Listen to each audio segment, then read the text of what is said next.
Entrevue ayant pour thème La pensée vient d'ailleurs avec Marc Delassalle, auteur et conférencier québécois, ayant pour site web marcdelassalle.com. Cet entretien date du 10 avril de l'année 2012. Bonne écoute. Ce soir, je serais curieux de savoir actuellement, est-ce qu'il y a un sujet d'actualité ou quelque chose qui attire votre attention présentement? Pas nécessairement au niveau de l'actualité, parce que l'actualité, ça bouge beaucoup. Mais ce que je considère qui est dominant, qui est rarement parlé, c'est possiblement que du sujet de la pensée, hein, de découvrir que la pensée vient d'ailleurs. C'est pas un sujet qui est tellement véhiculé parmi tous ceux qui sont dans le cheminement de conscience. La pensée vient d'ailleurs, oui, mais le savoir en tout temps, c'est deux choses. Puis, je constate que l'actualité ou la société ne pourra jamais prendre conscience de ça, parce que c'est une prise de conscience individuelle. C'est plus cela qui m'habite en ce moment que d'autres choses. Oui, et c'est sûr qu'actuellement, on n'entend pas parler de ça, que la pensée vient d'ailleurs, bien entendu, dans les médias de masse, mais tranquillement, sur Internet, il y a des individus qui commencent à divulguer l'information, dont vous, il y a quelques-uns. Oui, oui. Puis c'est certain que c'est au centre de l'évolution de la conscience des individus, parce que ne pas découvrir ça, ça veut dire qu'on reste dans les mêmes schèmes pensées, mais les mêmes archétypes. On peut pas se réinventer si on découvre pas que la pensée vient d'ailleurs. Parce que tout est construit autour de ça. Le libre arbitre est construit autour de ça. La croyance est construite autour de ça. La crainte, le doute, tout est construit autour de la réalité que l'homme ne sait pas que la pensée vient d'ailleurs. Exactement. Et dans le fond, c'est ça par rapport à ce sujet-là qui est quand même fondamental par rapport à la conscience supramentale. Oui. Ça pourrait être peut-être intéressant que vous l'abordiez un petit peu plus en détail. Comment ça que la pensée vient d'ailleurs, tout d'abord? Ah, ben ça, c'est parce que l'énergie de l'homme avec la vie, elle passe à travers lui. L'individu peut pas être le computer puis l'internet en même temps. Donc, l'énergie, c'est l'internet. Ça n'a pas d'habitacle fixe, entre autres mots. Ça se promène un peu partout, cette énergie-là. Elle traverse les gens. Si on fait le parallèle avec le Wi-Fi aujourd'hui, donc la pensée est véhiculée sur toutes les formes aujourd'hui parce que, ben là, je parle de pensée astrale, parce que le Wi-Fi est habité souvent par des parasites. Puis ça, ces parasites-là vont influer sur la psyché de l'individu qui va faire en sorte que la pensée va s'altérer. L'énergie de la pensée, c'est un domaine qui n'est pas suffisamment investigué par l'homme. Par exemple, les individus ont toujours une plus haute opinion d'eux-mêmes en général, par rapport à ce qu'ils sont en réalité. Et ça, c'est utilisé par l'ego sur le dos de la connaissance, pour se donner des avantages aux individus. Donc, si l'individu savait que la pensée vient d'ailleurs, possiblement qu'il pourrait se réinventer beaucoup plus rapidement que la situation l'exige, parce que ce qui se passe en général, c'est que l'individu est bombardé par une myriade de pensées. Et il ne sachant pas lui-même comment se dissocier de la pensée, il va acheter la première pensée qui va le grandir. Par exemple, va t'acheter une nouvelle paire de souliers. Tu en as besoin d'une nouvelle paire de souliers parce que tu aimes les souliers. Donc, il va donner autorité à cette pensée-là, mais cette pensée-là n'est pas réelle. Elle va seulement l'amener ailleurs pour se donner l'illusion ou l'impression qu'il y a le libre arbitre d'agir puis de s'acheter une autre paire de souliers. Puis à la fin de la journée, il se rend compte, peut-être qu'il a fait un mauvais choix. Là, il commence à douter. Là, il y a une autre pensée qui rentre, parce que finalement, il s'aperçoit que dans son garde-robe, il y en a déjà 20 paires de souliers. Ouais. Voyez-vous? Fait que c'est à cela qu'on doit s'attaquer. Pourquoi est-ce que l'individu n'est pas capable de se réinventer? Et pourquoi l'individu n'est pas capable d'arrêter le pire de lui-même dans les moments que ça va mal? Et dans les moments que ça va bien, ben il se grandit à l'aide de pensées astrales qui lui donnent l'illusion qu'il est en puissance. Donc, c'est certain que celui qui a un bon compte en banque aujourd'hui se donne une illusion plus grande. Est-ce que ça, c'est utilisé contre lui? Éventuellement, oui, si il n'est pas capable de découvrir que la pensée vient d'ailleurs, il va penser finalement qu'il est sa richesse. Hein? C'est vrai ce qu'on dit là? Exactement. Puis s'il perd la richesse, il perd son sens de l'identité. Oui. Donc, c'est pour lui, c'est pas nécessaire de savoir que la pensée vient d'ailleurs parce qu'il est convaincu qu'il a le libre arbitre d'agir. Donc, si on regarde la société, la situation actuelle au niveau de la planète Terre, il se passe ceci, c'est que les gouvernements qui sont autocratiques, entre autres la Syrie et d'autres gouvernements, se donnent l'autorité d'agir comme bon le semble, en raison de la réalité qu'ils veulent maintenir les acquis qu'ils ont au niveau de leur gouvernement. C'est certain que ça va prendre énormément de chaos pour renverser l'illusion que l'homme pense qu'il pense. Vous êtes d'accord? Ouais, ben c'est sûr que c'est généralement à travers les chocs de la vie que l'être humain va s'adapter ou modifier ses comportements. Parce que sans ça, il change pas. C'est comme de dire à un fumeur, si t'arrêtes pas de fumer, tu vas avoir le cancer. S'il souffre pas assez, probablement qu'il arrêtera pas de fumer. C'est ça. Puis le fait qu'il arrête de fumer, ça peut même devenir un problème, dans le sens qu'il peut croire ses pensées, puis dire que moi je suis obligé d'arrêter de fumer parce que j'ai peur d'avoir le cancer. Puis possiblement qu'il aime ça fumer, parce que s'il fume, il aime ça fumer, puis possiblement qu'il ne doit pas prendre faire un tournant aussi dramatique dans sa vie, puis peut-être avec le temps, il peut dire, bon, mais je vais cesser progressivement de fumer au lieu de se créer un choc à lui-même. On n'est pas obligé de toujours se créer des chocs. On peut être intelligent de la vie, puis continuer à vivre et à fumer sporadiquement, puis un jour, si on dit que c'est assez. Parce que la pensée vient d'ailleurs à nourrir toutes les formes, tout le système actuel présentement en place, que un fumeur... une personne qui voit un fumeur, il peut avoir la pensée, il va avoir le cancer. Puis là, cette personne-là, étant donné qu'elle est en présence d'un fumeur, elle n'aime pas les fumeurs, va se donner un ego supérieur pour agir en fonction, alors qu'elle se fait jouer, elle aussi, par la pensée.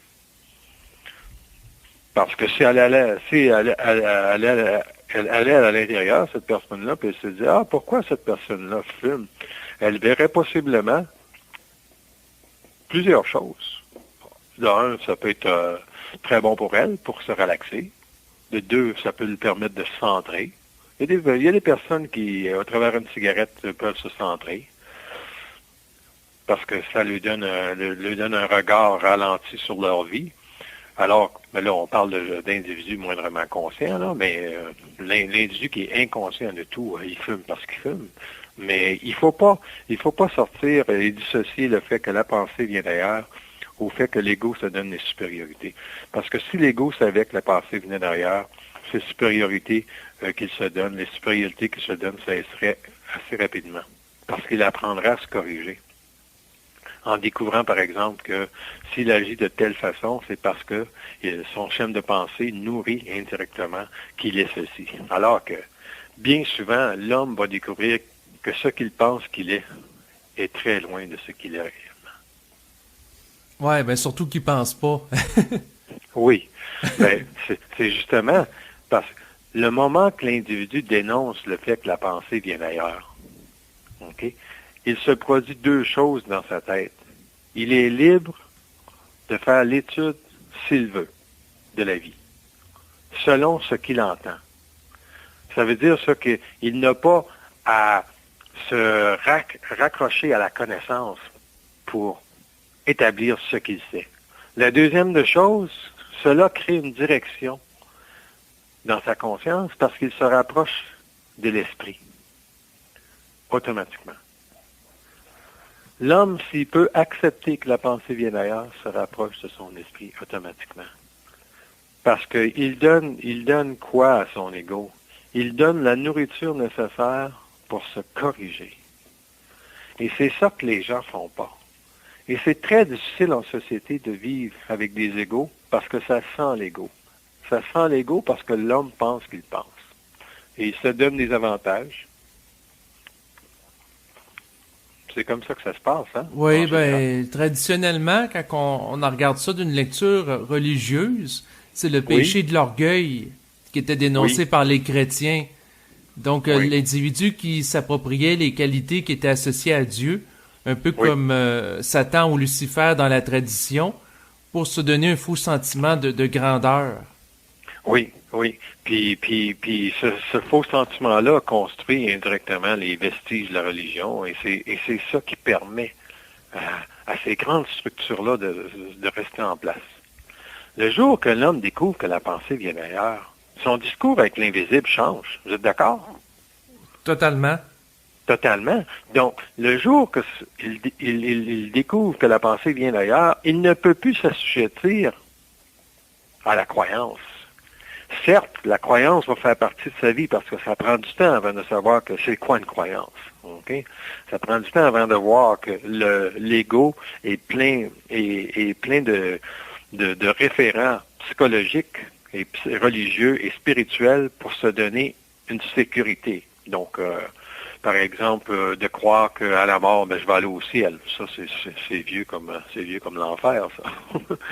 Mais indirectement, l'individu tient beaucoup à ses acquis de la connaissance. Et il n'est pas capable de faire le vide et de dire, d'abandonner tout ce qu'il y a derrière, parce qu'il n'est même pas prêt à accepter que la pensée vienne ailleurs. C'est difficile d'accepter que la pensée vienne ailleurs. Très difficile. Puis si l'individu savait ça, à chaque instant de sa vie changerait du tout au tout. Vous vivez quelque chose de difficile dans une journée, les pensées s'enclenchent. C'est automatique. On peut rester là-dedans 2 jours, 3 jours. Il y a des personnes qui vont rester 5 jours avec la mort de quelqu'un. Puis, s'ils savaient que la pensée vient d'ailleurs, ils questionneraient indirectement l'information qui lui suggère d'être triste. Puis, il irait à la source, puis il dirait, pourquoi que cette personne-là est morte?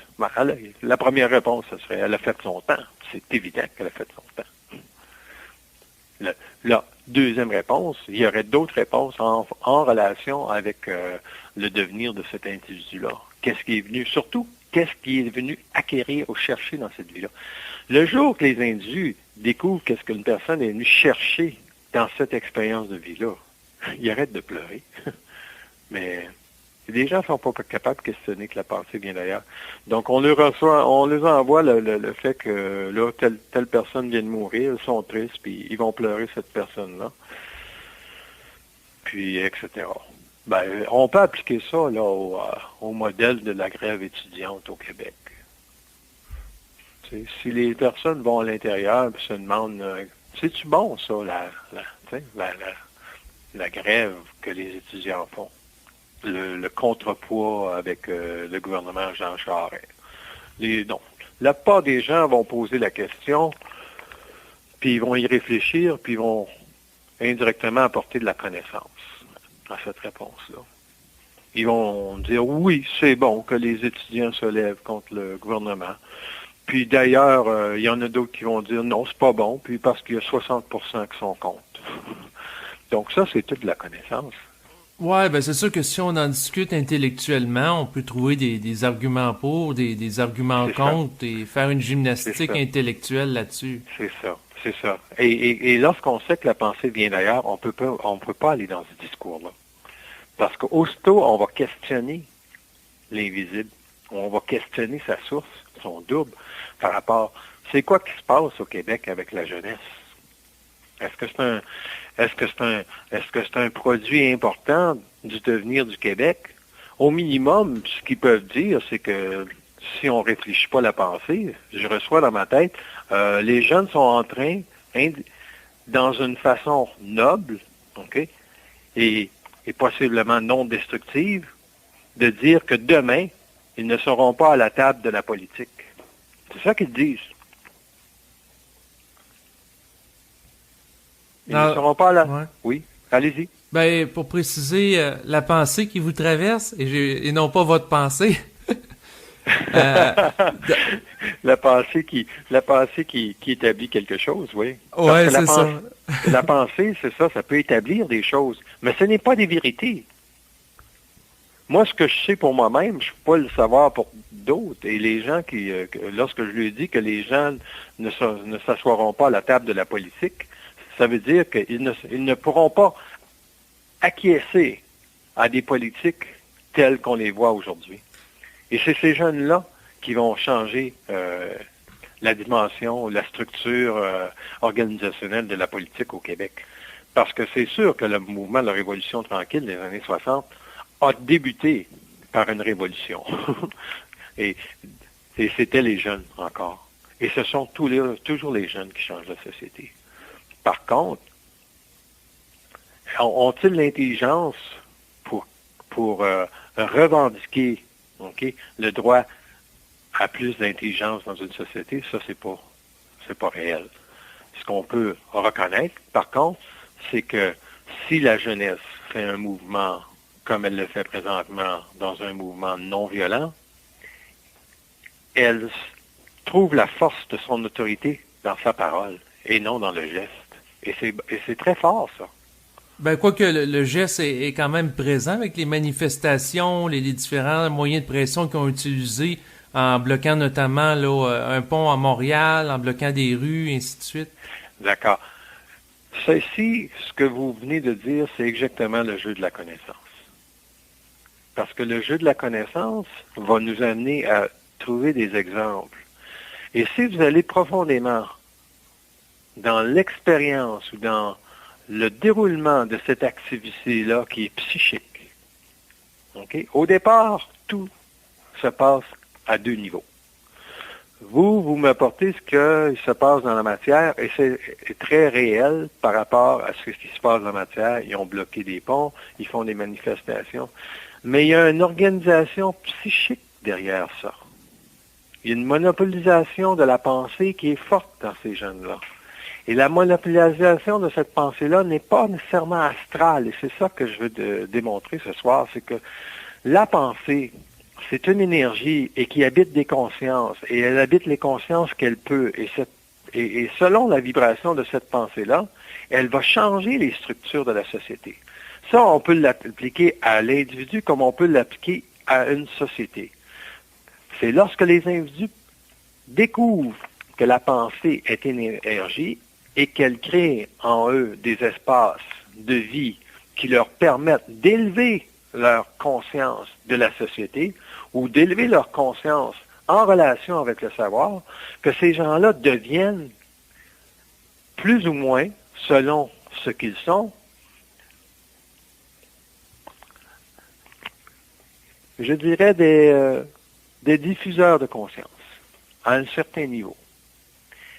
Et ce n'est pas nécessairement un mouvement de masse à ce niveau-là, comme les Noirs aux États-Unis quand ils se sont révoltés contre l'esclavage. Ce n'était pas un mouvement de masse. Il y avait un fondement intelligent. Il y en a un jour, Martin Luther King, qui le dit, j'ai un rêve. Et son rêve, c'était de voir l'homme noir américain libre de toutes les dogmes qui avaient été établies par la croyance aux États-Unis que les Noirs étaient inférieurs et que toutes les pensées qui habitaient la masse psychique américaine. Et ce n'est même pas encore réglé, cette question-là, hein, parce que l'homme n'est pas capable de questionner la pensée. S'il questionnait la pensée, il saurait qu'est-ce que vient faire le peuple noir sur la terre. Voyez-vous, la pensée, c'est l'origine de tout. Et vous, est-ce que vous le savez? Qu'est-ce qu'il vient faire le peuple noir sur la Terre? Ah, ben, à plusieurs niveaux, à certains niveaux. Regardez, je vous donne des pistes. Je peux jamais dire exactement qu'est-ce que c'est, mais je donne des pistes. Est-ce que ce peuple-là peut se réinventer malgré toutes les difficultés qu'ils ont vécues? Si on leur donne l'occasion de se réinventer, ils peuvent le faire très facilement. Mais ils n'ont pas l'opportunité de le faire parce que ils sont encore exploités par les gouvernements qui vont en Afrique. C'est un grand sujet, la pensée vient d'ailleurs. Ouais, ben c'est sûr parce que il y a beaucoup d'auteurs dans le domaine de la psychologie qui ont abordé le phénomène de la pensée sur plusieurs angles. Je pense ici notamment à Freud, qui a développé la psychanalyse Ouais. et la notion que l'individu est travaillé par des énergies inconscientes. Ah oui, oui, le subconscient, l'inconscient, oui, oui. Exactement. Et dans cette optique-là, c'est que les pensées seraient associées, entre autres, à des pulsions, pulsions de vie, pulsions de Ouais, mort. Donc, c'est ça. Une pulsion, c'était le début, cette psychologie-là, c'était le début d'une nouvelle ouverture de l'homme sur de nouveaux discours par rapport à la pensée. Vous avez bien raison. Et après ça, l'homme a pu développer sa psychologie par rapport à ça, mais il a quand même plafonné. Parce que la psychologie,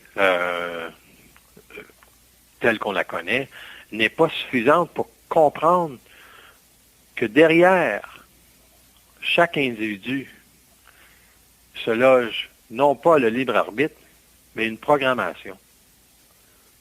Et si on ne sait pas que chaque individu a une programmation, on ne sait pas que des individus qui vont agir de telle façon parce ils doivent agir de telle façon. S'ils doivent agir de telle façon, c'est parce qu'ils vont avoir des pensées qui vont descendre de telle façon. Prenez une personne qui aime les petits garçons sur l'Internet ou quoi que ce soit, puis qui va chercher des photos, etc. Puis il le fait même dans le domaine de son travail. Il est prêt à perdre sa job pour avoir sa pulsion. mhm. Donc, ça va loin, la pensée vient d'ailleurs. Lui, il va recevoir la pensée dans sa journée, il va travailler, il va être assis à son bureau, puis à un moment donné, il va recevoir la pensée, va donc faire un petit tour sur le site Internet pour voir si tu as eu des nouvelles photos. Puis là, il va perdre notion du temps parce que une fois rendu là, il y a plus qu'une entité qui joue sur sa conscience, il y a plus qu'une entité. Donc, il est vraiment dans la pulsion de sa programmation, qui est que lui doit vivre l'expérience de la pédophilie pour éventuellement suffisamment souffrir dans cette vie ou dans une autre vie pour comprendre que la pensée vient d'ailleurs. C'est bête, hein, mais c'est ça. Et puis, Ça va loin. et puis la personne qui est victime d'actes de pédophilie, si on prend la dynamique du bureau puis de la personne qui est la victime, parce que si je ramène ça dans un autre plan, là, on parlait de photos, mais quelqu'un qui est agressé, Mhm. est-ce que lui aussi doit apprendre à quelque part que la pensée vient d'ailleurs? Encore plus. Parce qu'il vient de vivre le choc de vie, alors que l'autre n'est pas dans un choc de vie, dans sa pulsion. Aussitôt qu'une personne se fait brimer dans sa sensibilité, elle vit un choc de vie. Et un choc de vie, c'est dans sa programmation. C'est inscrit dans sa programmation pour l'amener peut-être à réaliser que la vie qu'elle pensait vivre n'était pas ce qu'elle pensait qu'elle devait être. J'explique ceci dans le fait que l'individu ne se programme pas dans la matière, je ne sais pas, un viol. Mais c'est déjà inscrit, quand il se réincarne, qu'il va vivre le viol à tel âge. Pourquoi? Parce que la construction de sa psyché est née dans le socle du mensonge cosmique. C'est-à-dire que le mensonge cosmique doit agir sur sa psyché pour qu'elle le traverse. Et pour traverser ce mensonge cosmique-là, elle doit faire un retour au réel de ses origines, ce que la pensée vient d'ailleurs. Le jour qu'elle découvre ça, elle va dire que la pensée vient d'ailleurs, Elle peut prendre quelques années avant d'épurer son expérience du viol. Mais un jour, elle va dire, ouais, c'est intéressant ce que j'ai vécu, mais ça ne représente rien à ce que je suis aujourd'hui. L'individu qui va être prêt à accepter que la pensée vient d'ailleurs n'aura plus de passé. Ce sera impossible pour lui de penser qu'il a été ceci ou cela parce qu'il n'a plus de passé. Il est donc dans le devenir de sa conscience. Et il est dans le devenir du savoir. Puis le savoir, c'est exactement savoir que la pensée vient d'ailleurs. Le jour que l'homme sait que la pensée vient d'ailleurs, il n'est plus capable de réfléchir.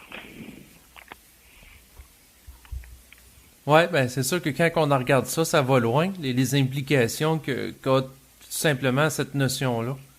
Oui, c'est une notion très, très banale, puis je constate qu'elle n'est pas assez étudiée de l'homme.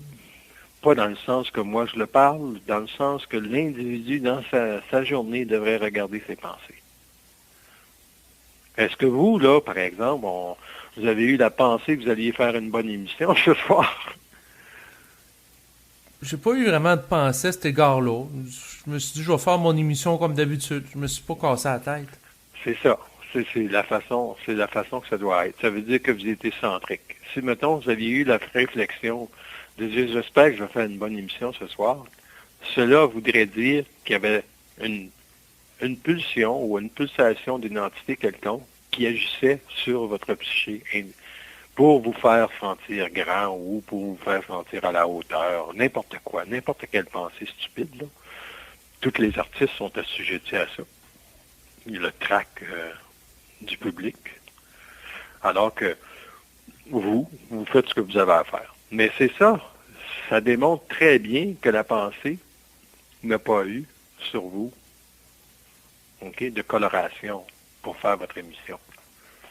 Puis moi, quand je regarde l'émission, j'ai aucune idée de ce dont je vais parler. J'ai aucune idée. Et la première chose qui me vient à l'idée, c'est la pensée vient d'ailleurs. Et je vous lance ça comme sujet. Oui, ben c'est un sujet intéressant. Il y a dans l'espace de clavardage Dédé qui dit faites vos tests et découvrez par vous-même si la pensée vient d'ailleurs, car si quelqu'un d'autre vous le dit, vous ne le réaliserez sans doute pas. Il a bien raison. Il faut que l'individu s'étudie et qu'il regarde, par exemple, comment il se sent à 8 heures le matin quand il se lève, comment il se sent à midi, et comment il se sent le soir. Et s'il peut faire une étude de ça et de regarder à l'endroit s'il y a eu des baisses d'énergie ou s'il y a eu des confrontations dans sa journée, il peut voir s'il s'est réfléchi. Et s'il s'est réfléchi, ben, il ne serait pas surpris que vous dites, tu vois, là, je me pensais plus fin que l'autre, là, à ce moment donné-là. C'est pour ça que j'ai dit ça. C'est pour ça que j'ai eu un conflit. Donc, l'ego est obligé de se corriger s'il fait une étude. Et j'amène les gens à vraiment s'étudier par rapport à leur ego, parce que si on est tant dans la merde que ça, c'est en raison de l'ego. Hein. C'est certainement pas en raison de l'esprit. Exactement. Et actuellement, on n'enseigne pas ça aux jeunes dans les écoles. Il y a eu l'enseignement religieux pendant plusieurs années avec le catéchisme. Ensuite, on a un cours d'éthique des cultures et des religions qui est apparu pour nous donner des informations sur les différentes religions. Mais on n'a pas encore de psychologie évolutionnaire. Non, on n'a pas encore de psychologie évolutionnaire et ça va être très difficile de pénétrer les mondes de la connaissance de cette façon-là. Moi, je ne sais pas par quel processus le processus de transformation de la société doit passer. Mais il est certain que les informations qui sont parlées à certains endroits, comme à cette émission ou ailleurs, vont permettre un pont solide quand ça va vraiment aller mal. Et c'est à ce moment-là que les gens vont regarder ça, la pensée vient d'ailleurs. En ce moment, il faut avoir vu des grandes souffrances pour être prêt à regarder que la pensée vient d'ailleurs. Et comment une personne s'amène à l'étudier à tous les jours dans sa vie, C'est lorsqu'elle est tannée, elle est fatiguée de souffrir. C'est lorsqu'elle est vraiment fatiguée de souffrir en tant qu'ego. Son ego n'en peut plus de la vie. Et c'est à ce moment-là qu'elle apprend à se corriger. Parce que c'est l'ego, la problématique. L'ego s'assoit toujours sur la connaissance de ce qu'il est pour vivre sa vie. Donc, vous allez au travail et vous pensez que votre travail, indirectement, c'est désagréable et quoi que ce soit. Il se peut que votre travail soit désagréable, mais que cela change votre psyché, que cela change votre façon d'être, veut nécessairement dire que vous êtes astralisé. La pensée a réussi à vous dire, oui, votre travail est désagréable. Moi, je ne considère pas qu'on fait des jobs très intéressants en société, en tant que personne. Il n'y a pas grand monde qui peut vivre de ça, de la conscience supramentale. Je connais pas personne qui arrive à rencontrer ses fins de mois avec de la conscience supramentale. Il n'y a pas d'argent à faire là-dedans. Disons que il y a probablement un gros travail de reconnaissance qui doit être fait par rapport au fait, est-ce que les individus qui parlent réellement ou est-ce que les individus font tout simplement remâcher qu'est-ce qu'ils ont entendu ailleurs ou ce qu'ils ont lu. C'est ça la grande différence. Mais pour revenir au propos, c'est que si la pensée vient d'ailleurs, les individus vont apprendre à se corriger parce que l'ego va toujours commettre l'erreur de se penser supérieur. Ça, c'est propre à l'ego. C'est de l'orgueil, comme vous disiez. C'est au centre de la psyché égoïque de l'âme. L'homme, s'il savait que la pensée vient d'ailleurs, il saurait que le silence n'existe jamais. Mais le silence mental, la paix de l'esprit, la paix de l'esprit, il y a toujours de l'activité. Il y a toujours une énergie. Tu es toujours en contact avec ton double. Toujours, toujours, même si c'est le silence. Le double est toujours là. Puis, c'est parce que Bernard de Montréal parlait, entre autres, qu'il vivait à un moment donné une espèce d'état d'orgasme mental, où ce que c'était vide. Ben, le vide, c'est parce que le double est toujours là. Le vide, c'est que tu ne te fais pas casser les pieds par personne. C'est ça, le vide. Le double est toujours là. Le double, lui, c'est un esprit. Ça a une vibration, puis quand tu es bien dans ta tête, lui, c'est le calme plat sur son plan. Dans ce cas-là, c'est le vide. Il n'y a rien qui se passe. Si vous lui demandez à votre double, t'es-tu là, il va dire oui, je suis là. Même si vous êtes dans le silence. Et l'individu n'est rarement dans cet état d'esprit-là parce que bien souvent, il y a une entité maîtresse, il y a une entité sur un plan de la mort ou quelconque, qui émet la vibration, la pulsion qui est mortelle. Donc, qui veut le rappeler que l'âme, c'est sa vie. Fait qu'automatiquement, il est prisonnier de l'illusion qu'il pense. Il ne peut pas vivre le vide, parce qu'il y a toujours une énergie qui va lui prouver le contraire. Ça se comprend-tu, ce que je dis? Oui, dans le sens qu'il est toujours piégé. Il est toujours piégé, il y a toujours une pulsion, il y a toujours quelque chose qui vient le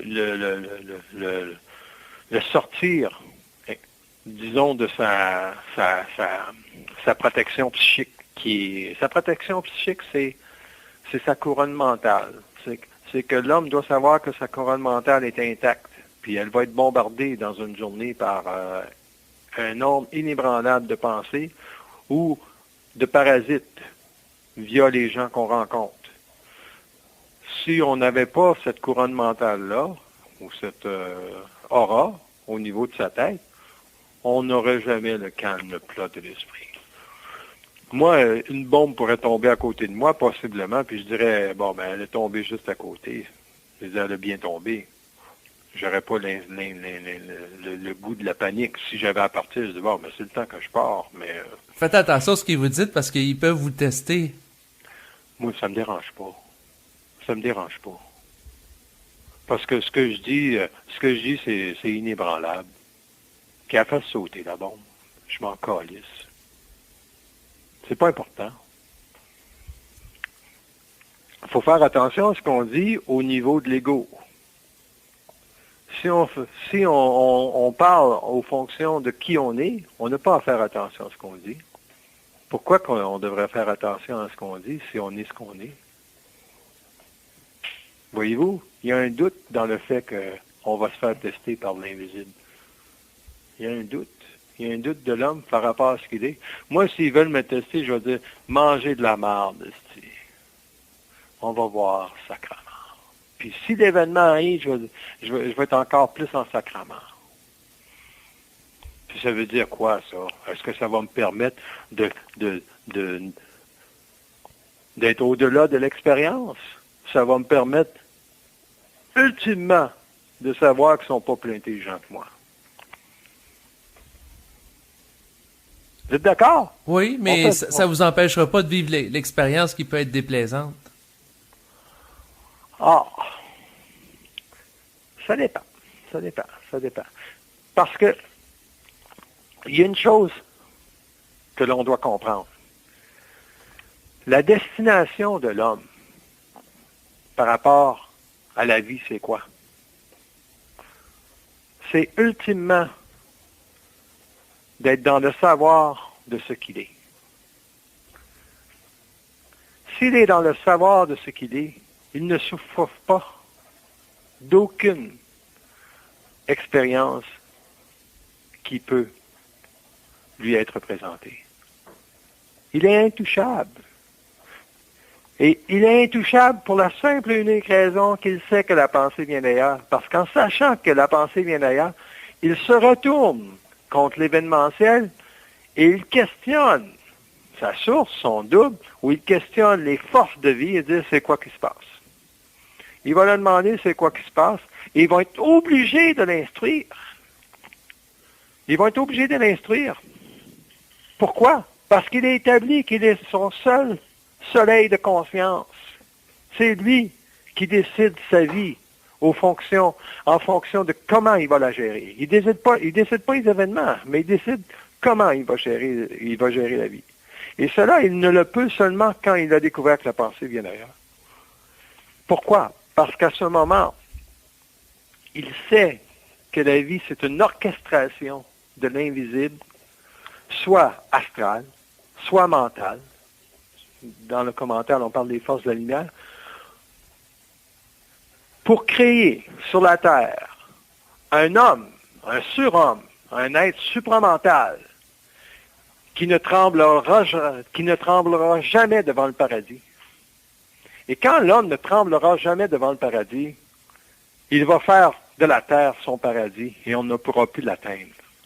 Il va être sorti, on parle d'un homme à la conscience jupitérienne, il va pouvoir se réincarner ou se dématérialiser à volonté et aller où il veut dans les espaces-temps qu'il veut. Mais pourquoi qu'on parle de conscience jupitérienne? Pourquoi pas martienne? Pourquoi pas neptunienne? Jupitérienne, ça a été amené par Bernard de Montréal, jupitérienne. Je n'ai jamais questionné, c'est une bonne question. Et pourquoi est-ce que c'est jupitérienne? Est-ce que Jupiter, c'est la planète qui est le plus loin dans notre système solaire? Non. Ben non, c'est Pluton. C'est Pluton. OK. Vous voyez, j'ai même pas la réponse à ça. C'est une bonne question. J'ai pas la réponse à ça. Et même si j'essaierais de vous donner une réponse sur le dos de la connaissance, je ne saurais pas quoi vous dire. Mais votre double, il vous donne pas la réponse? Ah oui. Mais on n'était pas rendu là. OK. Mais c'est parce que je veux vous démontrer que la pensée vient d'ailleurs. Moi, là, en tant que personne, vous me posez une question que j'ai aucune idée de la réponse. Et si j'essayais, mais la seule référence que j'ai, c'est que une conscience jupitérienne, c'est une conscience qui vient d'ailleurs. Ah, vous voyez, c'est la seule référence. Pourquoi pas neptunienne plutôt que jupitérienne? Je vous dirais, si vous êtes capable de vivre avec la vibration que c'est jupitérienne, c'est jupitérienne. Si vous voulez que ce soit une conscience neptunienne, prenez une conscience neptunienne. Le but du mot, l'exercice du mot, je vous donne ce que mon double ou ce que les forces veulent dire, parce que moi, si je commence à réfléchir à ça, j'en finis plus. On va prendre un mal de tête. Donc, je vais dire, jupitérienne, explique ou exprime dans un sens clair la force de la réalité gravitationnelle de l'homme par rapport à la Terre. Et lorsqu'il va être dans une conscience jupitérienne, il va traverser son système solaire pour être dans tous ses éthers un être multidimensionnel qui a touché à la source de ses origines, et la source de ses origines va au-delà de la planète jupitérienne ou de la planète Jupiter, parce qu'on parle d'une conscience libre qui peut habiter d'autres galaxies. Ben à ce moment-là, pourquoi pas parler de conscience extraplanétaire ou multidimensionnelle au lieu de conscience jupitérienne? C'est aussi bon. Conscience multidimensionnelle peut être aussi bon. C'est aussi bon. Jupitérienne, il y a certainement des gens qui vont avoir fait de la lecture sur le sens du mot jupitérien. Ils pourraient amener l'information et je pourrais seulement reconnaître que c'est ça. Moi, je ne me pose pas de problématique par rapport au fait que l'individu a un mot ou tel autre mot. Je regarde la vibration de multidimensionnelle, conscience multidimensionnelle, je considère que ça rentre dans la même vibration que jupitérienne.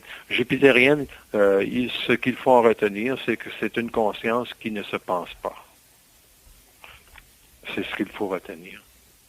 Et pourquoi que c'est jupitérienne plutôt que neptunienne? Il y a des vibrations qui sont supérieures et probablement que c'est seulement lorsqu'on sera mortel ou on aura traversé le rayon de la mort qu'on pourra comprendre les énergies qui gravitent derrière ce mot. Parce que il y a des mots qu'on peut utiliser pour calibrer sa vie et des mots qu'on ne peut pas utiliser pour définir sa vie.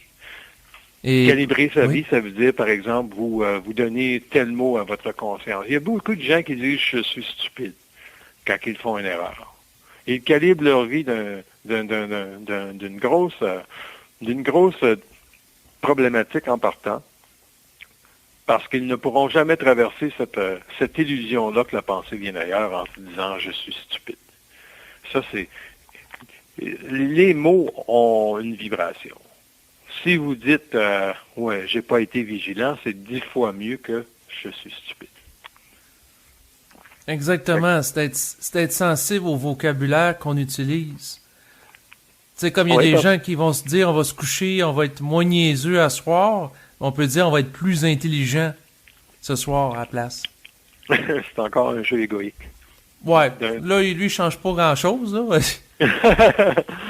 Ce qu'on peut dire, par exemple, en se couchant le soir, tout ce qu'on peut dire, on dit, je regarde ma journée, et je dis, OK, ici, ça a bien été, ici, OK, ça va. Et vous vous couchez la tête en paix parce que vous êtes capable de savoir que vous êtes au parfum de votre vie. Vous n'avez pas peur de vous corriger, de vous regarder. Et c'est ça que les gens ne font pas suffisamment. Ils ne se corrigent pas. L'ego se corrige rarement. Et de dire, tu sais, j'espère me coucher, par exemple, plus intelligent ce soir, ça dépend pas de vous.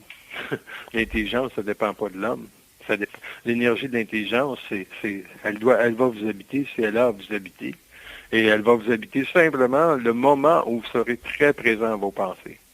Et une fois que la personne commence à être présente à ses pensées, elle est capable de contrecarrer toutes les pensées non intelligentes qui viennent dans sa tête.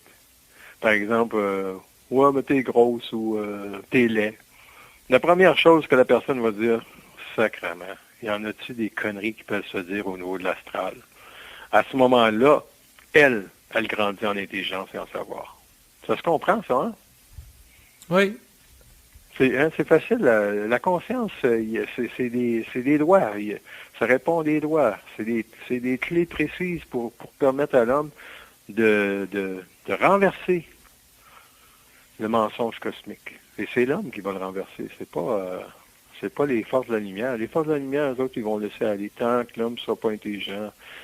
Ils vont certainement permettre des informations, comme la pensée vient d'ailleurs. C'est venu en 1969, ça, pour la première fois sur la Terre, que la pensée venait d'ailleurs. Et ça a fait son chemin. Oui, à petite échelle encore, parce que comme on en parlait depuis tantôt, c'est pas quelque chose qui semble être encore sur le point de sortir là, à grande échelle là, dans les médias de masse notamment. Ouais. Ben, on va faire, on fait l'expérience. C'est quoi votre degré, vous, en pourcentage, là? Vous direz avec le premier chiffre qu'on vous dit dans votre tête que vous savez que la pensée vient d'ailleurs. À combien de pourcentage savez-vous cela? Ce qui me vient en tête, c'est 90. Vous voyez, 90, c'est très bon. 90, c'est très bon.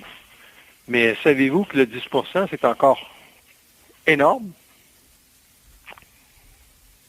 Oui. Parce que dans un 10%, on peut être déséquilibré pendant une journée, 2 jours, par des pensées.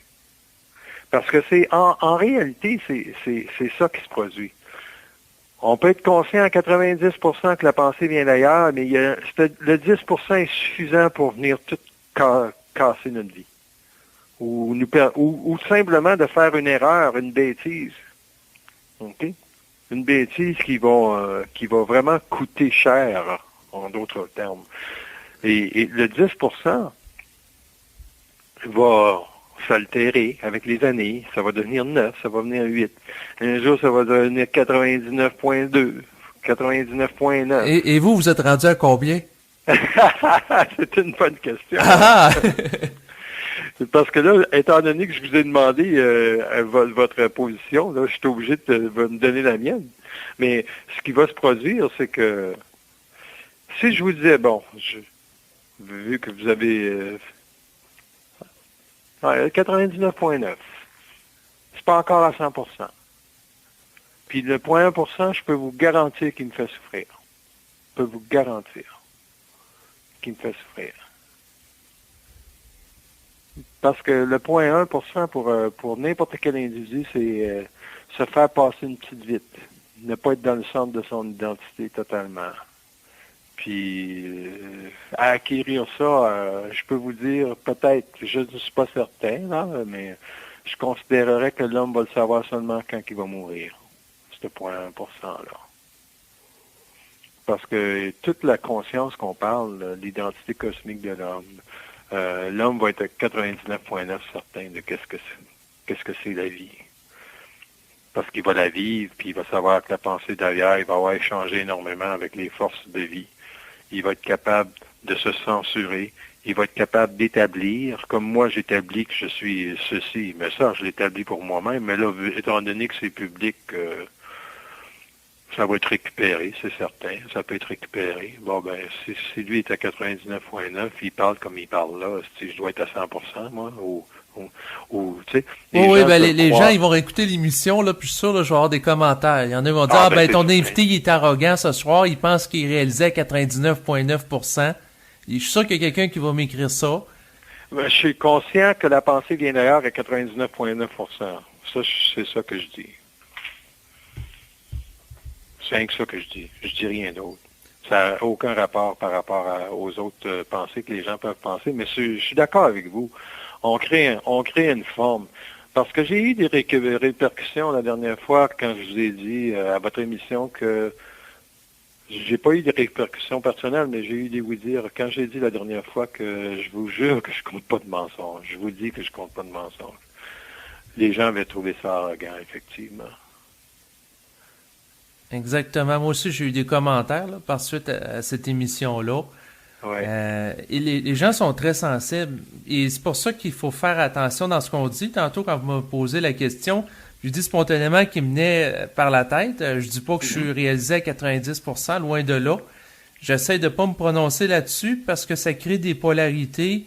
Et voilà. Il y a toujours des gens qui vont chercher la bête noire. C'est-à-dire que si vous dites que vous êtes réalisé à 99, ben pas réalisé, mais que vous êtes conscient que la pensée vient d'ailleurs, 99,9%, il y a des gens qui vont essayer de réécouter l'enregistrement, vont dire « Ah, telle affaire, c'est pas assez ajusté qu'il a dit tantôt. » Ou c'est ça. Ou si vous dites que vous dites pas de mensonge, les gens vont se mettre à chercher méticuleusement s'il n'y aurait pas une erreur d'une information que vous auriez donnée.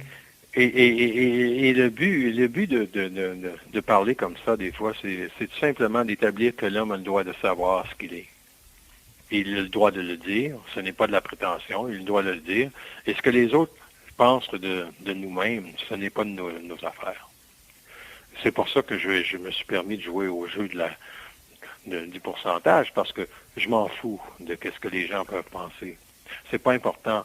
Ce qu'il faut que les individus regardent, c'est est-ce que derrière ce que le propos est amené, ce qui est échangé ce soir, est-ce que ça nous amène à un peu plus, comme individu, à savoir un peu plus qui on est?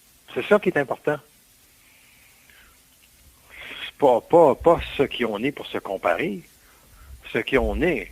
Les gens qui écoutent ce soir, ils devraient se poser la question à eux-mêmes et dire, c'est quoi ma conscience, ou le pourcentage qui m'habite pour savoir, moi, à quel pourcentage je sais que la pensée vient d'ailleurs. Et à partir de ce moment-là, on peut poursuivre l'étude. Et l'étude serait ceci. Donc, si, supposons, vous avez un 10% à jouer, essayez de regarder où est-ce qu'il se joue, ce 10%-là. Il y a quelle partie dans votre ego qui est vulnérable, qui déclenche en général ce 10%-là. Quand vous allez corriger cette partie-là, supposons, si moi je prendrais l'impression que je me sens supérieur, si j'aurais à corriger ça dans mon ego, rapidement, je pourrais diminuer énormément l'illusion de penser que je suis ceci ou cela. Et je tomberais un peu plus dans le réel. Et de cette manière, je serais beaucoup plus conscient que la pensée vient d'ailleurs en tout temps. Et à ce moment-là, c'est plus facile de travailler avec l'homme et de travailler avec soi-même parce que vous êtes conscient que n'importe quel individu peut se faire compter des mensonges par rapport à ce qu'il est. Et c'est pas important de lui dire. Ce qui est important, c'est à l'homme de réaliser si lui se compte des mensonges. Moi, si je pose la question à mon double, est-ce que je me compte un mensonge? Il va me dire, pour les besoins de l'émission, nous vous disons, c'est à vous de le savoir. Vous voyez? Mm-hmm. Parce que si je tombe encore, non, vous ne comptez pas de mensonge, encore là, on va se faire prendre dans la revendication, comme ici, encore là, c'est de l'arrogance. Moi, je le sais pour moi-même qui je suis. C'est pas important. Si les gens aiment écouter votre émission, moi, je vous dirais une chose. S'ils aiment écouter votre émission, c'est parce que vous êtes capable, selon moi, selon la perception et selon ce que j'ai entendu et vu de vous, vous êtes capable de vous corriger.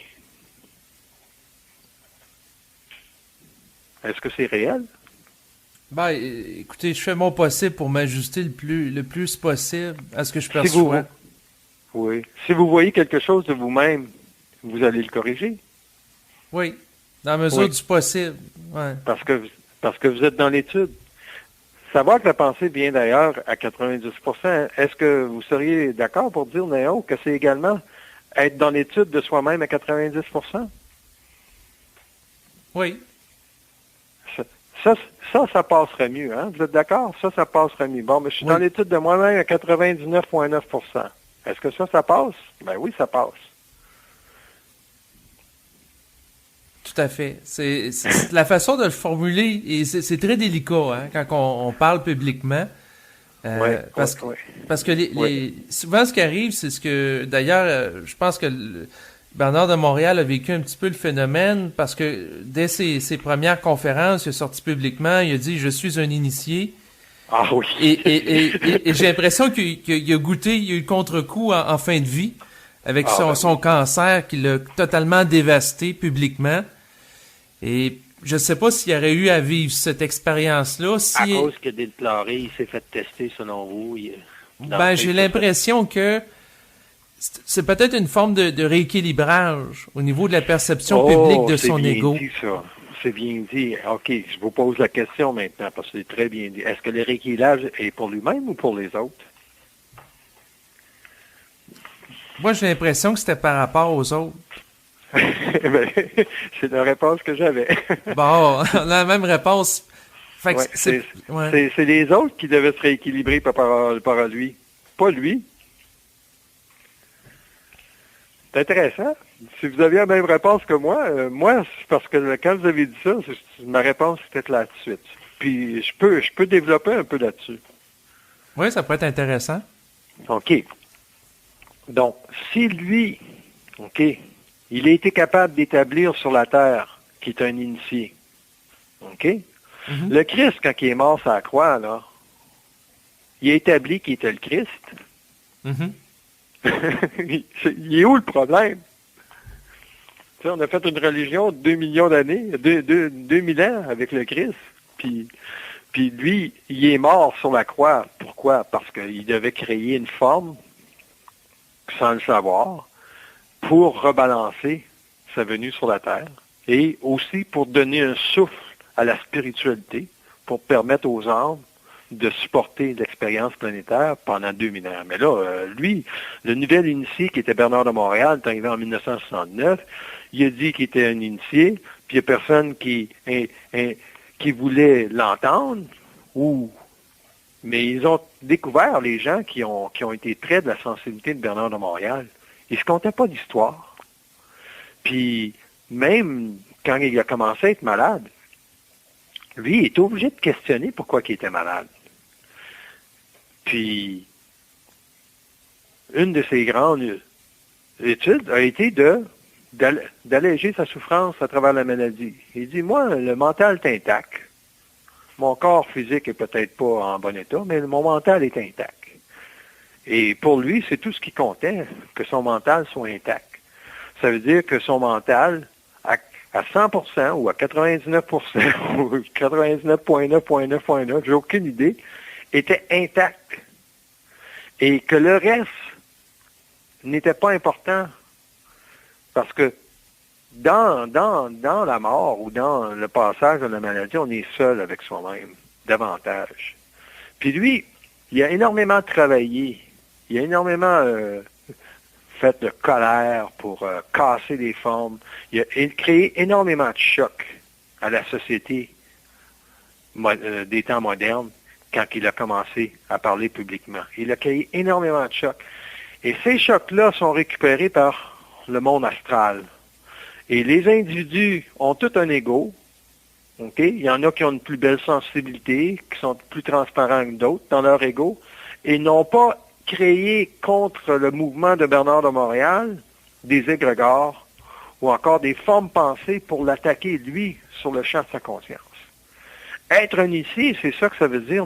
C'est que vous allez être attaqué sur le champ de votre conscience tout partout où ce que vous allez.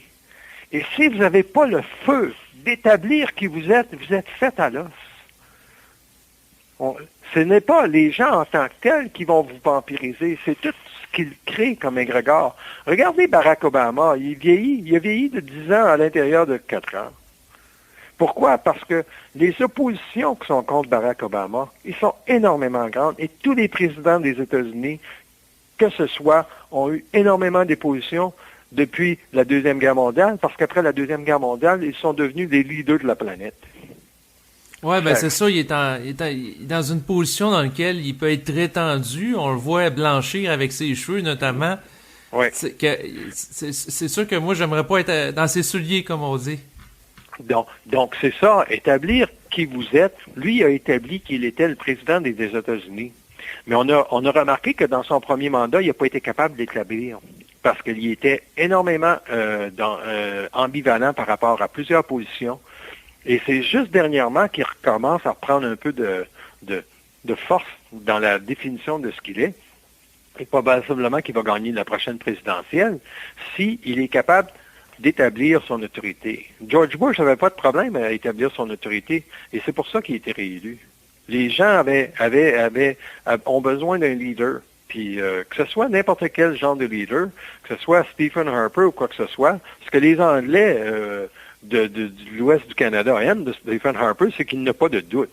Il dit ça, puis c'est ça. Et si vous regardez la presse québécoise, toute la presse québécoise va critiquer son arrogance. Est-ce que vous avez remarqué ça? Oui, ben d'un côté, c'est une qualité, puis de l'autre côté du Canada, ben c'est un défaut, le même élément. C'est ça, c'est ça. Donc, on pourra jamais avoir... il n'y a jamais personne qui pourra établir que vous êtes à 100% un initié. Il n'y a jamais personne, comme Bernard, lui, il l'a établi. C'est lui qui l'a établi, puis ça a créé un choc. Et il est mort. Et la façon dont il est mort, ça a créé un autre choc aux individus. Parce qu'il est mort d'un cancer. Puis à la dernière minute, on voyait bien que... il y a bien des gens qui se disaient, c'est pas intelligent, comment ça se fait, c'est un initié. Mais le Christ est bien mort sur la croix, c'est quoi le problème? Là, lui devait simplement défaire la forme, comme vous dites, possiblement, de toutes les formes qu'il a créées par rapport à ça. Pas par rapport à ce qu'il a dit, par rapport à son personnage, ou par rapport à ce que Bernard de Montréal était, pour que les gens aient un choc. Et est-ce que ça donne plus de poids à ses études, à ses études ou aux études qu'il a fait? Pas nécessairement si les individus ne sont pas capables de réaliser que Bernard de Montréal, oui, c'est quelqu'un de grand, mais eux autres, eux doivent aussi être grands dans leur conscience de qui ils sont. Et pour être grands de qui ils sont, ils doivent intégrer les principes qui ont été véhiculés par l'initié. Et un de ces plus grands principes-là, c'est que la pensée vient d'ailleurs. C'est le plus grand principe pour permettre à l'homme de passer à une conscience éveillée, si on peut le dire ainsi. Oui, ça n'en fait des choses parce que... Oui. Allez-y. Oui, ben, en lien avec Bernard, ce qui a été particulier, ça a été que toute sa vie, il a été question à plusieurs reprises dans ses conférences que la pensée vient d'ailleurs, la pensée vient d'ailleurs. Et en bout de piste, oui.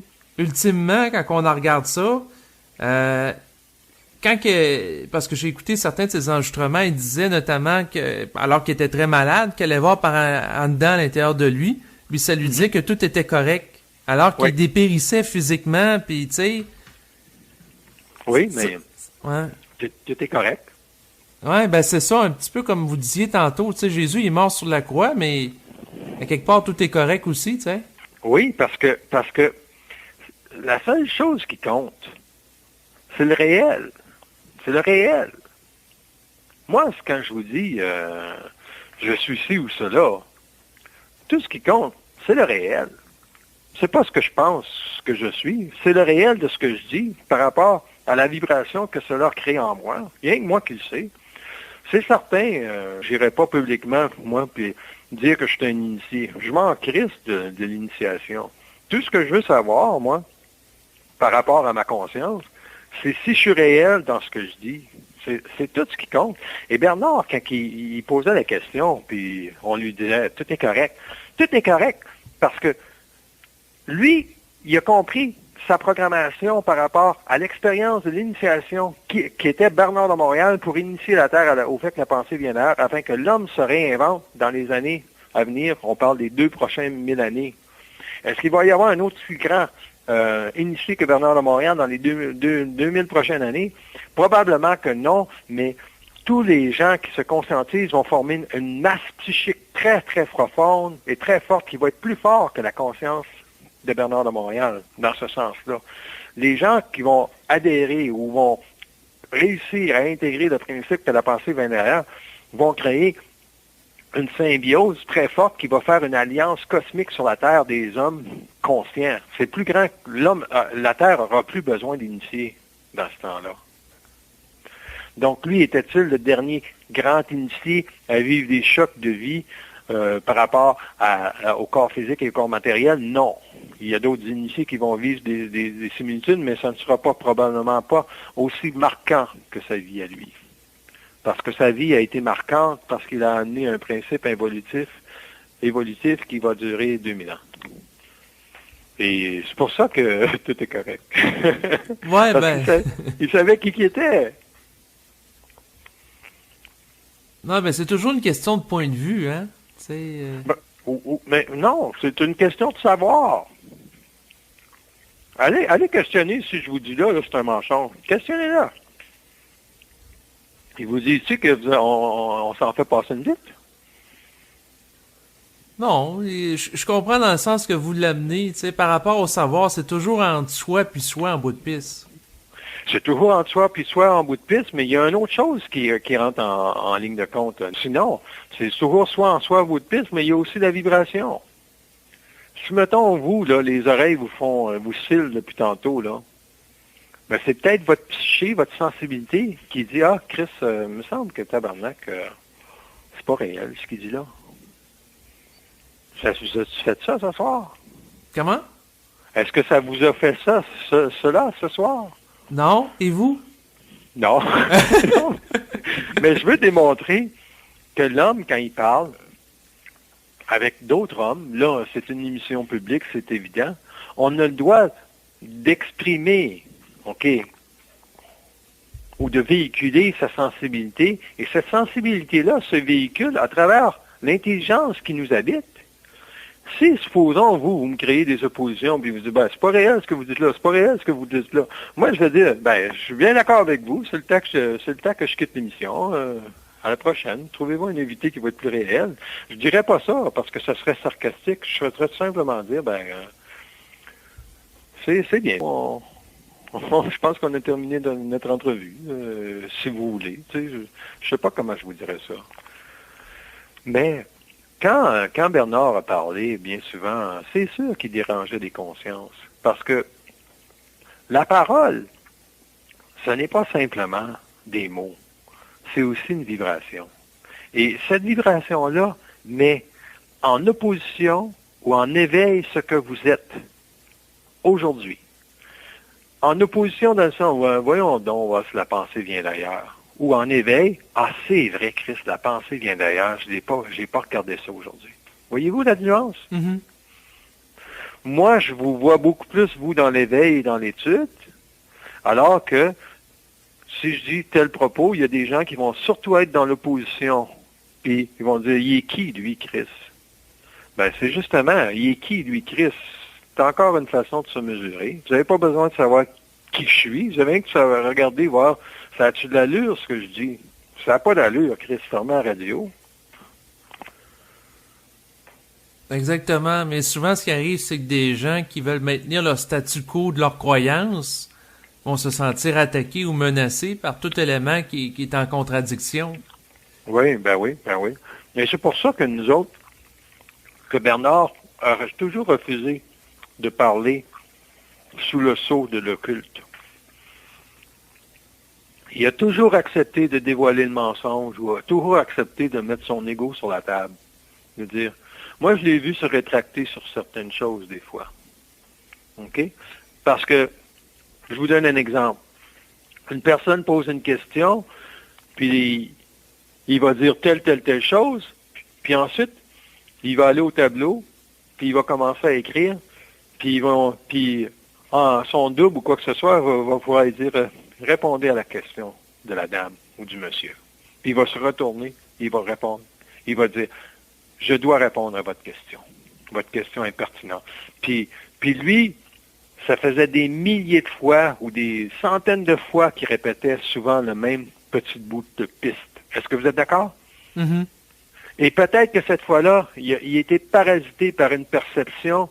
Il a dit, oh ben là, Christ, pas encore, elle comprend pas. Un moment, puis il est allé au tableau, il s'est corrigé parce qu'il sait que la pensée vient d'ailleurs. Il savait que la pensée venait d'ailleurs. Il était obligé de se corriger. C'est intéressant, ça, hein? Oui, ben c'est sûr. Dans l'espace de clavardage, il y a des gens qui parlent de différents individus qui auraient initié, que ce soit Sri Aurobindo, Krishnamurti. Oui, oui. Je suis curieux de savoir un petit peu qu'est-ce que vous pensez de ces gens-là. Comme les gens disent, ce sont tous des initiés. Un initié, c'est quoi, à la limite? Un initié, ce n'est pas celui qui révolutionne la Terre. Parce que révolutionner la Terre, c'est impensable. Ça va se faire au niveau de la psyché collective. Un initié, c'est celui qui amène une vibration sur la Terre. Aurobindo a amené telle vibration, le Christ a amené telle vibration, et Krishnamurti a amené telle vibration, Bouddha a amené telle vibration, Mohamed a amené telle vibration, Mozart a amené telle vibration, Einstein a amené telle vibration. Vous voyez, Einstein, c'est un initié. Mais pourquoi qu'Einstein serait initié? Il a apporté telle vibration sur la Terre. Il a apporté une conscience de l'énergie qui n'était pas connue. Oui, mais vous allez dire, oui, mais si on avait eu un double puis on avait communiqué psychiquement parlant, on aurait pu savoir toutes les formules. Oui, mais c'était pas donné à ce temps-là. Puis un initié, normalement, ce sont des personnes qui sont extrêmement sensibles à la réalité du devenir de la Terre. Et Einstein, quand il a découvert que toutes ses recherches avaient servi à la bombe atomique, la construction de la bombe atomique, toutes les années, les restants de ses années de vie, il a passé à donner des conférences contre la violence nucléaire ou la violence atomique, parce que il a été très attristé de tout ça, mais... À ce moment-là, il était en réaction, il était plus en mode de canalisation d'intelligence créative. Était à ce moment-là au niveau de son âme. Oui, ben c'est ça. C'est ça. Un initié, ça peut être... il va amener tel brin d'information, mais son expérience est essentiellement de l'âme. Comparativement au Christ et Bernard de Montréal, ces individus-là n'avaient pas une expérience d'âme derrière. Il y avait une expérience d'esprit qui devait retourner d'où elle venait. Si on demande à Krishnamurti ou à Aurobindo, ils sont aujourd'hui, seuls eux autres le savent. Mais est-ce qu'ils vont devoir se réincarner sur la Terre pour vivre le contact de l'intelligence de l'esprit et de savoir que la pensée vient d'ailleurs? Je dirais que oui. Mais la même chose pour n'importe quel initié qui était dans le passé. Parce que vivre sur la planète Terre et mourir, comme la plupart meurent, c'est pas réel. Il faut que l'homme meure avec sa conscience, puis il amène son esprit avec lui et son ego, et il s'en va parce que c'est une fusion, et après ça, il peut habiter d'autres sphères d'énergie, parce que sa conscience est rendue à un niveau d'éthérisation qui n'est plus matériel. Mais je peux pas dire ça des autres individus. Ben, il faut dire que les autres individus comme Einstein, c'était plus le secteur scientifique. Oui. C'est un initié au niveau de la science. Comme Mozart, c'est un initié au niveau de la musique. Beethoven, la même chose. Vous voyez, un initié, en réalité, c'est quelqu'un qui va allumer la terre d'un feu intelligent. C'est quelqu'un qui va donner un legs à la terre, parce qu'il va donner une direction pour que l'individu se construise dans des éthers de beauté. La musique de Mozart a amené plus de beauté. Fait que c'est très facile.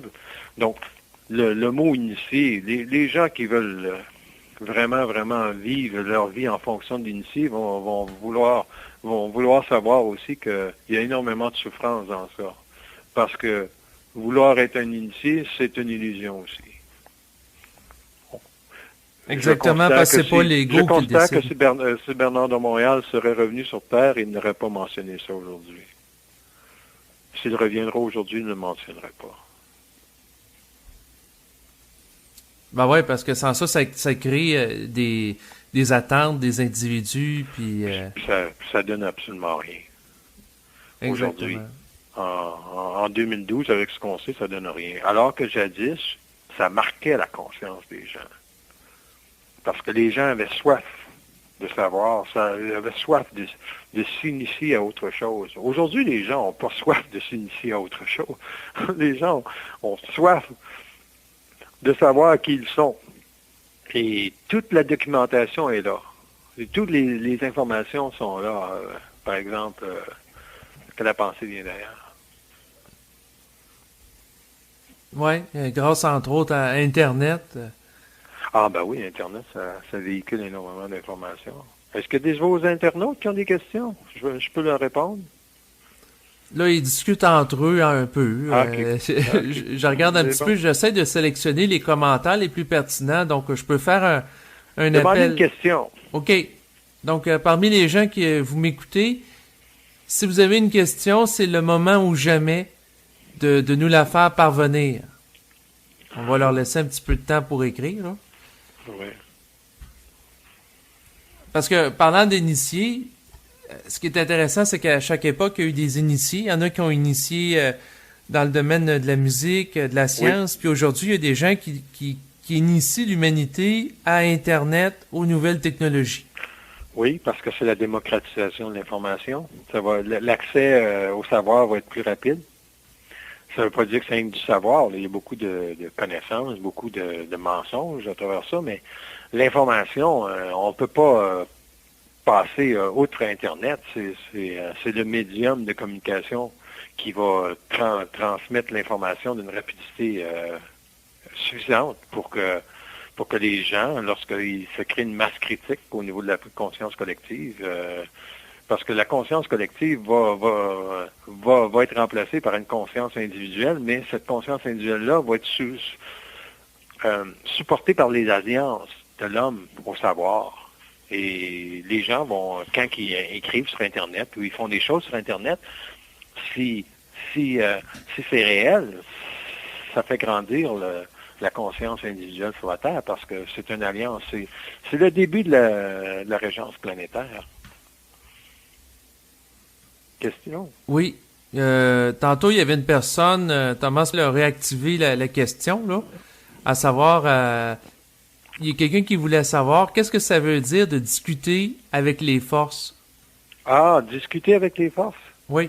Ben, ça peut être la même chose, discuter puis étudier. OK? Ou dialoguer. OK?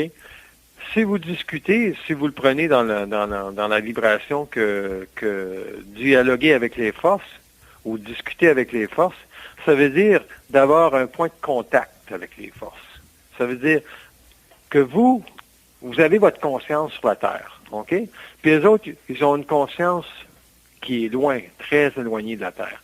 La seule façon que vous pouvez prendre contact avec ces esprits-là, c'est cela, à travers votre esprit, à travers le dialogue télépathique que vous avez avec vous-même en relation avec votre esprit, qui, lui, représente le point de contact avec les forces.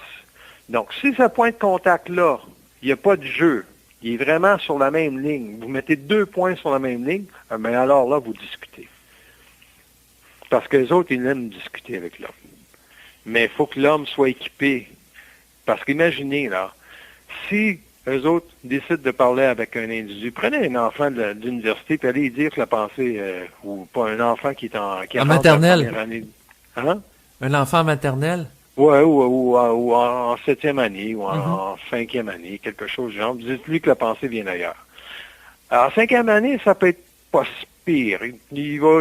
Mais, tu sais, au jardin, il peut jamais comprendre ça. Mais si la pensée vient d'ailleurs, vous pouvez dire ça à un enfant de 4, 5, 7, 8 ans. Je dirais, surveille les mauvaises pensées que tu as. Tu sais, comme, tu sais, quand tu dis que t'es pas beau. Tu sais, tu peux l'instruire comme ça. Mais, de vouloir que lui, cet enfant-là, discute avec l'invisible, c'est impossible. Il n'y a pas le mental, la psyché, l'instruction pour savoir. Il ne peut pas supporter ça. Mais on peut l'éduquer. Et un jour, quand l'homme a le mental, a l'autorité. Parce que, comment vous savez que si vous parlez, comme le monsieur dit, discuter avec les forces, il y a des forces occultes, puis il y a des forces de la lumière. Les forces occultes, c'est des forces astrales qui peuvent se faire passer pour de la lumière. Tu sais, celui qui entend qui est une réincarnation du Christ, il y en a plein qui entendent ça. C'est un contact avec les forces occultes, hein? Exactement. Alors que, tu sais, ils sont dire qu'ils sont ceci, qu'ils vont sauver le monde, ou qu'ils devraient faire ci ou quoi que ce soit, qu'ils sont des élus. Ouais, c'est ça. Moi, le jour qu'il va me dire je suis un élu, dans ma tête, je vais dire, va donc chier. Tu sais, je vais lui dire, parle-moi comme du monde. C'est ça que je vais lui dire. Qu'est-ce que tu veux? Tu es un élu, je suis en calice. Tu sais, parle-moi comme du monde. S'il me dit, par exemple, vous avez la conscience d'établir que l'homme doit découvrir davantage que la pensée vient d'ailleurs, je veux dire, là, il me parle comme du monde. Je veux dire, effectivement, moi, mon travail, ça fait partie de ça. Oui. Dans le fond, j'ai d'autres questions du public. Ah, c'est bon, on va y répondre, si ça ne vous fait rien. Oui. OK, donc il y a Dédé qui dit, si les gens, nos proches, ne veulent pas savoir prendre conscience, doit-on s'éloigner, arrêter fermer la porte par rapport à eux, par rapport au fait là, qu'ils veulent pas prendre conscience que la pensée vient d'ailleurs? Est-ce qu'on doit s'éloigner d'eux autres? C'est très intéressant ce qu'il dit. Ça veut dire, en premier, faut que l'homme ne peut pas forcer la conscience chez les hommes. On peut pas forcer ça. Ça veut dire quoi? L'homme va se tenir avec des gens qui vont avoir à un moment donné l'ouverture. OK? Mais l'ouverture, c'est pas l'ouverture que lui pense. Souvent, on pense que ça serait le fun qu'on trouve des champs pour échanger.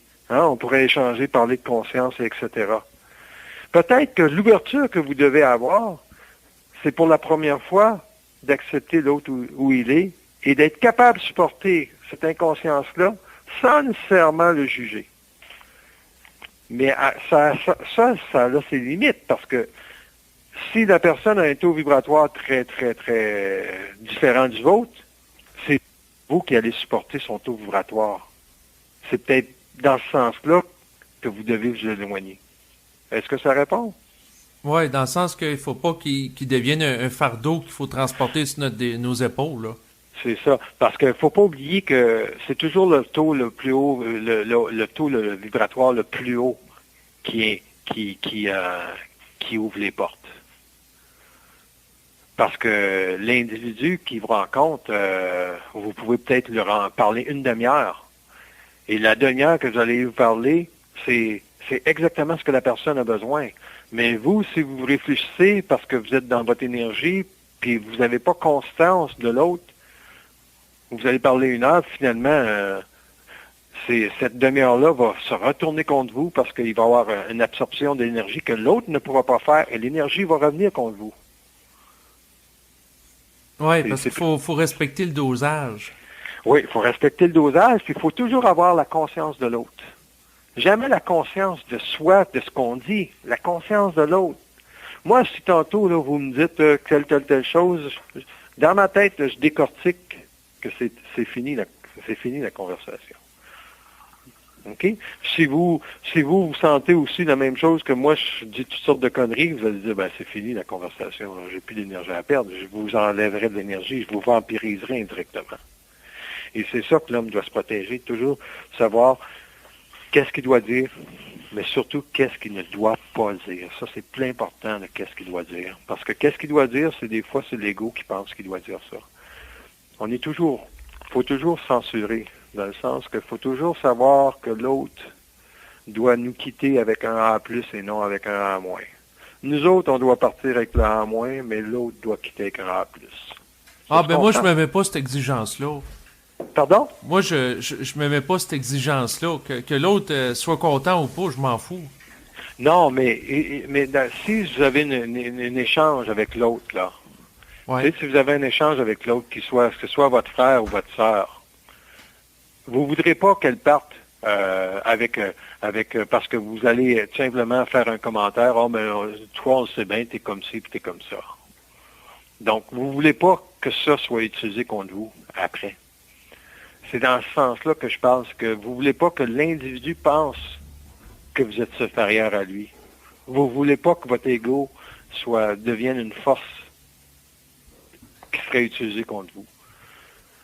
Quand vous quittez l'autre, vous allez dire, ce que je dis dans le fond, c'est que l'harmonie doit être préservée en tout temps. Et supposons que vos auditeurs ce soir pensent que je suis arrogant, c'est bien correct. Pourquoi moi je dirais que c'est parce que je pourrais tout simplement dire c'est parce qu'ils ne savent pas qui ils sont. Ça serait arrogant, ça, de dire ça. Fait que là, je quitterais l'émission disant que c'est des gens qui ne savent pas qui ils sont, puis moi, dans le fond, je sais qui je suis, puis j'ai le droit de les corriger. C'est dans ce sens-là que je veux dire de A+ ou A-. Moi, je peux partir de votre émission, puis les gens vont peut-être penser, il est arrogant, c'est tout. Qu'est-ce que je voulais vous dire? Fait que je vais prendre la A-, ça me fait rien. Dans ce sens-là. Oui, sinon, je vais y aller avec une dernière question de la part de G-Racing qui voulait savoir, est-ce qu'il y a un grand initié sur Terre en ce moment? Non. Il y a des initiés sur Terre en ce moment. Il n'y a pas de grands initiés. Alors, c'est ce qui va compléter cette entrevue. Et OK. je voulais signaler pour les gens qui nous écoutent actuellement que Marc Delassalle a un site web, donc marcdelassalle.com. Et sur ces mots, comme à l'habitude, je vous remercie pour tout le temps que vous avez consacré ce soir là, pour la réalisation de cette entrevue. Ben, merci beaucoup, puis bonne route. Bon, ben, à bientôt. À bientôt. Au revoir.